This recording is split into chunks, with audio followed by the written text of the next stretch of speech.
ओम श्री परमात्मने नमः। श्रीमद् भगवद गीता श्री साधक संजीवनी पूज्य संत स्वामी श्री राम सुखदास जी द्वारा हिंदी टीका। अथ प्रथमोध्याय श्री अर्जुन विषाद योग। श्लोक 14 पेज 38-38। संबंध। इस अध्याय के आरंभ में ही धृतराष्ट्र ने संजय से पूछा था कि युद्ध क्षेत्र में मेरे और पांडु के पुत्रों ने क्या किया। अतः संजय ने दूसरे श्लोक से 13वें श्लोक तक धृतराष्ट्र के पुत्रों ने क्या किया इसका उत्तर दिया। अब आगे के श्लोक से संजय पांडु के पुत्रों ने क्या किया इसका उत्तर देते हैं। ततः श्वेते हरे युक्ते महति स्यन्दने स्थितो माधवः पांडवश्चैव दिव्यो शंखो प्रदध्मतुः। उसके बाद सफ़ेद घोड़ों से युक्त महान रथ पर बैठे हुए लक्ष्मीपति भगवान श्री कृष्ण और पांडुपुत्र अर्जुन ने भी दिव्य शंखों को बड़े जोर से बजाया। व्याख्या। ततः श्वेते हये युक्ते चित्ररथ गंधर्व ने अर्जुन को 100 दिव्य घोड़े दिए थे। इन घोड़ों में यह विशेषता थी कि इनमें से युद्ध में कितने ही घोड़े क्यों न मारे जाए, पर ये संख्या में 100 के 100 ही बने रहते थे, कम नहीं होते थे। ये पृथ्वी, स्वर्ग आदि सभी स्थानों में जा सकते थे।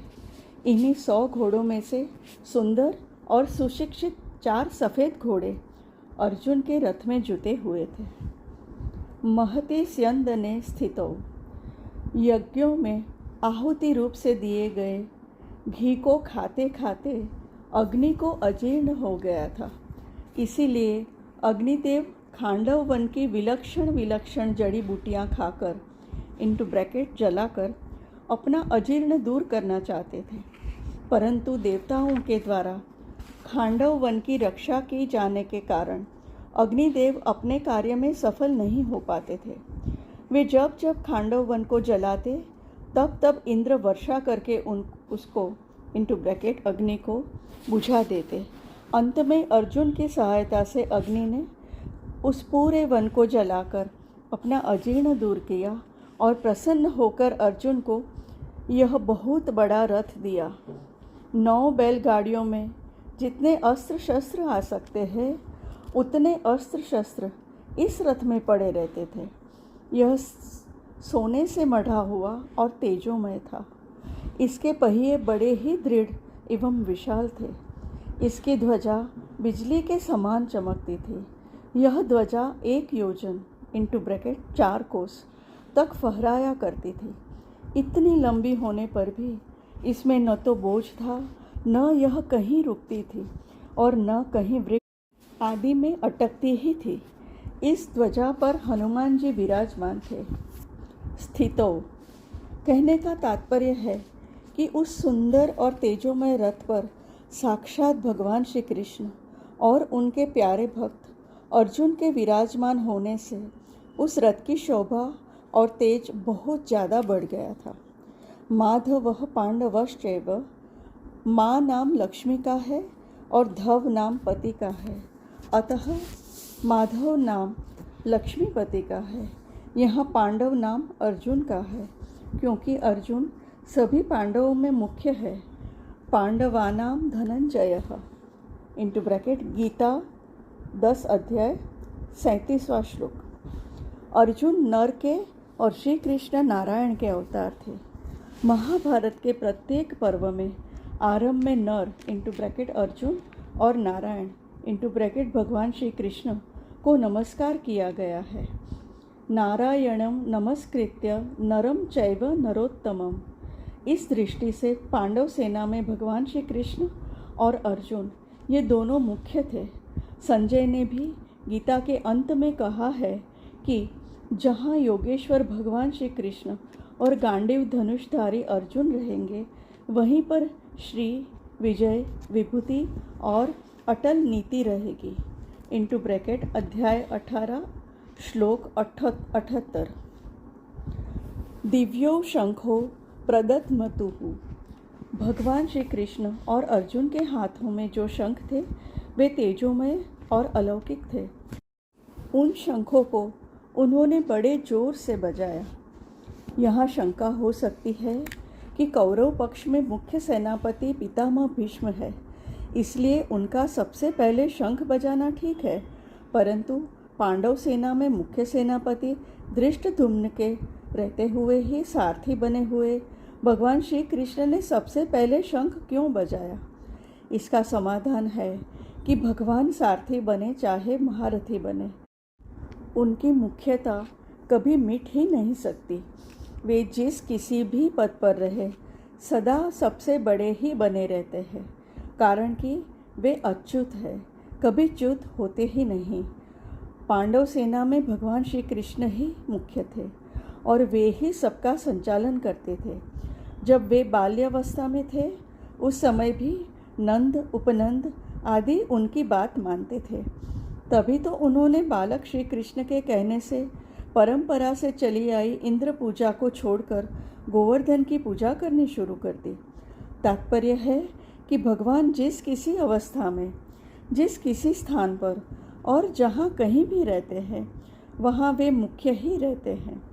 इसीलिए भगवान ने पांडव सेना में सबसे पहले शंख बजाया। जो स्वयं छोटा होता है वही ऊंचे स्थान पर नियुक्त होने से बड़ा माना जाता है।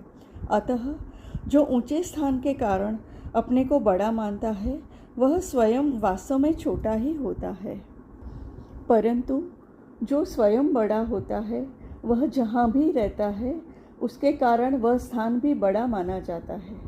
जैसे भगवान यहाँ सारथी बने हैं तो उनके कारण वह सारथी का स्थान इंटू ब्रैकेट पद भी ऊंचा हो गया। संबंध। अब संजय आगे के 4 श्लोकों में पूर्व श्लोक का खुलासा करते हुए दूसरों के शंख वादन का वर्णन करते हैं। श्लोक 15। पांचजन्यम ऋषिकेशो देवदत्तम धनंजयः पौंड्रम दद्मो महाशंखम भीमकर्मा वृकोदरः।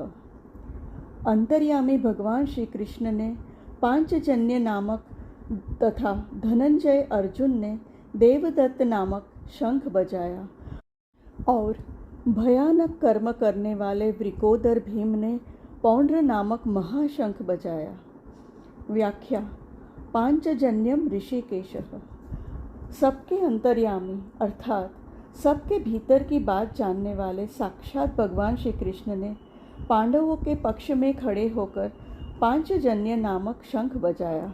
भगवान ने पंचजन नामक शंख रूपधारी दैत्य को मारकर उसको शंख रूप से ग्रहण किया था, इसलिए इस शंख का नाम पांचजन्य हो गया।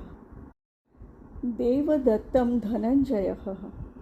राजसूय यज्ञ के समय अर्जुन ने बहुत से राजाओं को जीतकर बहुत धन इकट्ठा किया था, इस कारण अर्जुन का नाम धनंजय पड़ गया।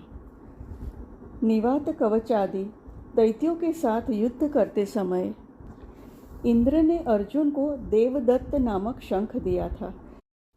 इस शंख की ध्वनि बड़ी जोर से होती थी, जिससे शत्रुओं की सेना घबरा जाती थी। इस शंख को अर्जुन ने बजाया। पौंड्रम दद्मो महाशंखम भीमकर्मा वृकोदरः। हिडिंबासुर, बकासुर, जटासुर आदि असुरों तथा कीचक, जरासंध आदि बलवान वीरों को मारने के कारण भीमसेन का नाम भीमकर्मा पड़ गया।